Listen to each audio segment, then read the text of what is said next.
Assalamualaikum Bre, selamat datang kembali di Guru Gembel Channel. Saya berbincang beberapa kali dengan Coki Pardede dan saya menemukan dia itu otaknya emang nakal gitu.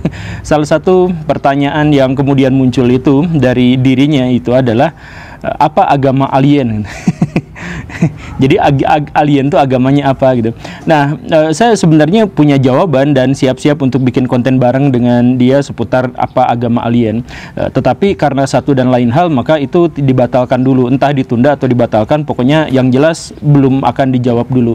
Tetapi kalau misalkan dapat pertanyaan yang seperti itu, maka masalah pertama yang harus kita sajikan itu adalah bukan apa agama alien, tetapi seandainya alien itu ada, maka agamanya apa gitu. Kita harus menambahkan seandainya dan menambahkan jika, karena sampai sejauh ini kita belum menemukan alien yang bisa dipahami atau bisa disimpulkan sebagai alien. Itu yang pertama. Kemudian yang kedua, pertanyaan itu juga harus ditambahkan dengan kira-kira. Jadi seandainya alien itu ada, maka kira-kira agamanya apa ya? Kenapa harus seperti itu? Ya karena terlalu banyak variabelnya gitu. Kan kita belum tentu menemukan alien, dan ketika pun alien itu misalkan ada makhluk luar angkasa yang begini dan begitu, maka kita variabelnya masih banyak yang belum bisa kita simpulkan, sehingga pertanyaannya pun adalah pertanyaan yang kira-kira. Jawabannya itu adalah jawaban yang terlalu terbuka gitu. Opsi jawabannya terlalu terbuka, terlalu random dan hal yang semacam itu. Dan masalah yang ketiga adalah bahkan ketika kita sudah menambahkan seandainya dan kira-kira, kita belum bisa menjawabnya, karena kalau misalkan kita dekonstruksi secara lebih dalam, dan saya suka kalau misalkan mulai pertanyaan itu dari jawaban yang dekonstruktif gitu. Kalau misalkan kita mulai mendekonstruksi tentang alien itu, kan masalah terbesarnya itu adalah bahwa secara harfiah alien itu artinya adalah yang asing atau sesuatu yang asing, atau anggaplah makhluk yang asing gitu. Dan makhluk yang asing itu tidak harus berasal dari luar angkasa gitu. Jadi alien dipahami sebagai makhluk dari luar angkasa itu gara-gara kita berkembang dunia fisika, berkembang sains tentang antariksa, dan karena itu kita menemukan planet-planet yang lain dan kemudian mulai berpikir jangan-jangan di planet yang lain ada kehidupan, dan seterusnya dan seterusnya. Bahkan ketika ilmu antariksa itu berkembang di awal-awal, kita sudah langsung menduga bahwa alien yang dimaksud itu ada di Mars dan di planet-planet yang ada di sekitar kita gitu. Saking dependensinya konsep alien itu dengan sains luar angkasa gitu. Tapi kalau misalkan kita berpikir secara lebih jauh, kan sebenarnya makhluk yang asing itu atau sesuatu yang asing itu tidak harus dipahami seperti itu. Bisa aja hantu gitu. Kan selama ini hantu tuh asing buat kita, dan walaupun ada jutaan orang katakanlah yang mengaku pernah melihatnya, tetapi sampai sejauh ini kita belum mengenal itu. Kenapa hantu sekarang makin kesini makin kita anggap itu adalah sebagai sesuatu yang mitos, bahkan alien semakin kesini dipahami sebagai sesuatu yang semakin dipercaya gitu. Kenapa bisa seperti itu gitu? Atau misalkan dewa-dewi gitu, kan semakin kesini semakin tidak dipercaya, tetapi di sisi lain kita semakin percaya bahwa ada makhluk terestrial, ada makhluk luar angkasa jauh di sana yang memiliki kecerdasan ini itu gitu. Padahal kita tuh sebenarnya sudah memiliki konsep alien-alien atau sesuatu yang asing di luar sana gitu. Atau misalkan kalau memang kita harus ikut-ikutan pada tren dunia fisika yang sekarang memang sedang menggeliat itu, kenapa kita tidak mengajukan sebuah pertanyaan yang lebih sederhana tapi lebih substantif gitu. Misalkan gini, kita jelaskan tentang alien dulu gitu ya. Baraya seperti yang sudah pernah dibahas dan sudah seperti kita ketahui bersama, bahwa tubuh manusia itu terdiri atas sekitar 36 triliun sel untuk laki-laki dewasa, untuk perempuan dewasa sekitar 28 triliun sel. Dari begitu banyak sel yang ada di tubuh kita, masing-masing ternyata bergerak secara otonom atau memiliki kehendak otonom gitu. Jadi mereka berinteraksi satu sel dengan sel yang lain, kemudian mereka bereproduksi, kemudian mereka bahkan bekerja sama bersama-sama, kemudian mereka bahkan membuang sampah sendiri. Jadi sel itu punya rumah tangga, punya buang sampah sendiri, bereproduksi, berkawan satu sama lain dan sebagainya. Kemudian di tubuh kita juga itu ada bahkan lebih banyak lagi bakteri-bakteri dan virus yang ada di dalam tubuh kita, dan mereka baik-baik saja. Jadi interaksi antara sel dengan bakteri-bakteri itu juga ternyata terjadi, yang memberikan kepada kita gambaran seandainya sel itu adalah manusia, maka bakteri-bakteri itu dan virus-virus itu mungkin adalah hewan peliharaannya gitu. Nah, ketika ada virus dan bakteri yang galak, sama seperti kita berpandangan bahwa ternyata ada juga bakteri yang galak, bakteri yang jahat, dan virus yang tidak baik. Kan seperti itu. Tapi intinya adalah tubuh kita itu terdiri atas bertriliun-triliun-triliun sel, yang di dalam sel itu juga ternyata memiliki kehendak secara otonom, termasuk juga ada bakteri, ada apa yang juga bergerak secara otonom. Sekarang kita berpikir bahwa Apakah mungkin ketika kita membayangkan bahwa diri kita itu adalah hidup secara otonom, berkembang biak, berpacaran, bertetangga, kemudian buang sampah dan lain sebagainya, kemudian kita ada di alam bumi, mungkinkah sebenarnya si sel-sel itu juga berpikir bahwa dirinya itu adalah otonom sebagai individu yang terpisah dengan yang lainnya, tetapi berinteraksi satu sama lain, memiliki hewan peliharaan dan sebagainya, kemudian mereka menganggap bahwa mereka hidup di sebuah semesta atau hidup di sebuah planet, yang planet itu adalah diri kita gitu. Cuman kita itu tidak bisa berinteraksi dengan, atau si sel itu tidak bisa berinteraksi dengan kita dalam kesadaran yang sama, dengan frekuensi yang sama, karena memang ada terlalu banyak kendala gitu, bahwa mereka sistem indrawinya tidak memiliki atau tidak punya sistem indrawi, bahwa mereka tidak bisa memahami bahasa kita dan kita juga tidak bisa memahami bahasa mereka dan sebagainya. Mungkinkah seperti itu gitu? Dan interaksi di antara kita dengan sel-sel itu bisa dikatakan seperti juga yang pernah saya sampaikan. Jadi gini Baraya, kita tidak mungkin bisa memahami bahasa bumi, kita tidak mungkin bisa memahami bahasa matahari seandainya mereka itu hidup, karena sistem indrawi kita menghasilkan kesadaran yang sangat berbeda. Ketika kita melihat bumi ini yang berwarna-warni, ada sekitar 10 juta warna yang kita kenal, sebenarnya mata kita itu hanya bisa mengindra 3 warna saja, dan gabungan dari 3 warna itu pada akhirnya bisa menghasilkan kombinasi yang mencapai jutaan itu. Nah, seandainya ada warna lain yang sebenarnya eksis, sebenarnya ada, tetapi tidak bisa kita indra, maka kita tidak mungkin bisa memberikan penjelasan kepada pihak lain. Dan ketika ada pihak lain yang misal menjelaskan bahwa warna itu ada 5 yang bisa dikombinasikan menjadi miliaran, misalkan seperti itu, kita tetap tidak bisa memahami 2 warna yang lainnya itu, karena mata kita itu hanya mengindra 3 warna. Dan karena itu, maka kita akan tidak bisa memahami apa yang dia katakan. Nah, sistem kesadaran kita itu adalah gabungan dari seluruh indrawi kita, memori kita, kemampuan berpikir kita, visi kita dan sebagainya. Nah, kalau satu indera saja, yaitu mata, itu ternyata tidak bisa nyambung, kita hanya memahami 3 warna sedangkan dia memahami 5 warna saja, itu tidak nyambung, maka bagaimana kalau secara keseluruhan? Nah, termasuk juga sel-sel dalam tubuh kita itu sebenarnya juga memiliki indrawi sendiri dalam tanda kutip, memiliki kehendak sendiri, memiliki visi dan memori sendiri, dan itu sudah dikonfirmasi oleh para ahli biologi, sudah seperti itu, tetapi kita tidak bisa berkomunikasi dengan sel itu. Nah, mungkinkah faktor yang sama juga, atau mungkinkah pola yang sama juga terjadi pada kita dengan alam semesta gitu? Jadi kita hanya bagian dari sel tubuhnya semesta, kemudian si semesta itu juga ya punya pikiran sendiri, dan ada semesta yang lain yang menjadi tetangganya dan lain sebagainya. Coba misalkan kita runutkan lebih mendasar lagi lah.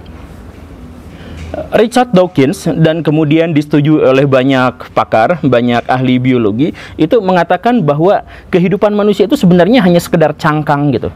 Dan kehendak kita itu sepenuhnya dikendalikan oleh kehendak yang lebih besar. Apa itu? Gen. Jadi dalam pikirannya Richard Dawkins itu gini, atau saya kolaborasikan dengan pikiran saya sendiri, ginilah kurang lebihnya ya.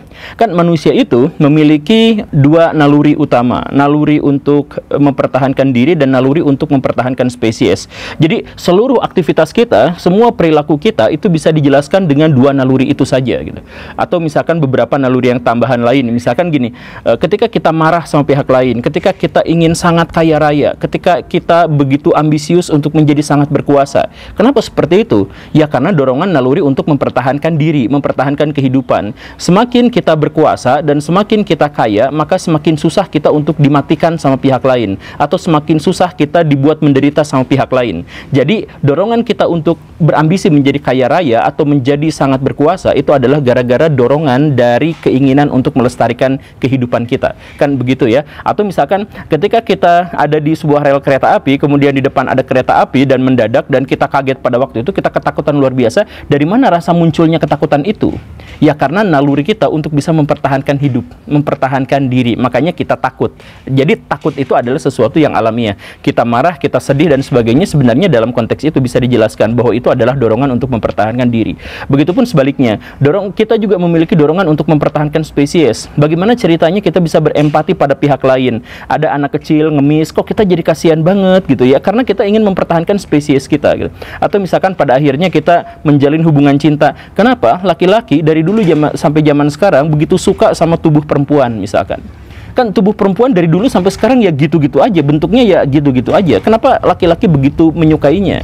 Begitu langsung naik hasratnya, kemudian organ-organ tertentu menjadi begini dan begitu, ada perubahan di sini dan di sini. Dari mana itu? Ya gara-gara kita itu ingin melestarikan spesies kita, mendorong adanya reproduksi, dan karena reproduksi itu maka menghasilkan keturunan. Nah, sehingga walaupun kita mati sekalipun, keturunan kita bisa lestari, bisa ada, dan sebelum keturunan kita itu meninggal, dipastikan bahwa keturunan itu sudah bereproduksi duluan, kan seperti itu. Nah, dorongan untuk bisa melestarikan spesies kita dan dorongan untuk bisa mempertahankan diri kita itu sebenarnya adalah dorongan dari gen, bagaimanapun.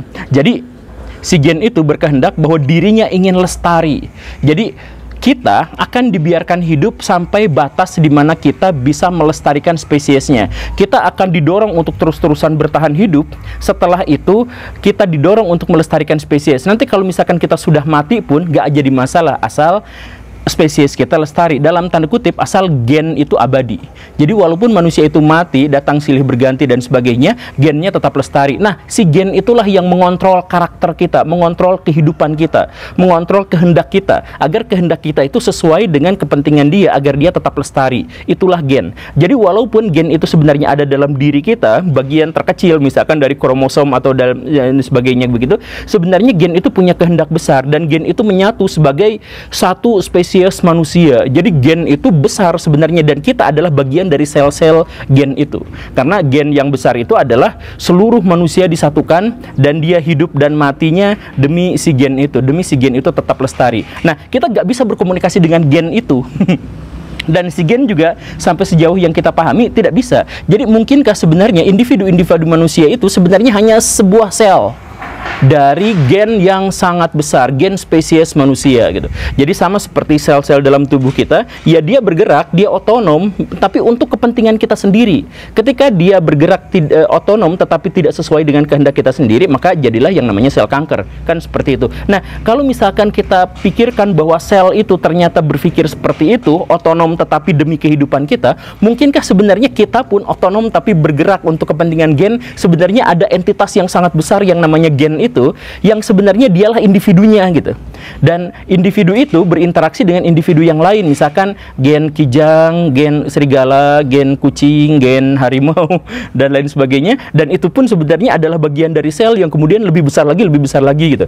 Dan akhirnya menjadi sebuah alam semesta gitu. Jadi alam semesta itu ternyata adalah bagian dari yang kehidupan yang lebih besar gitu.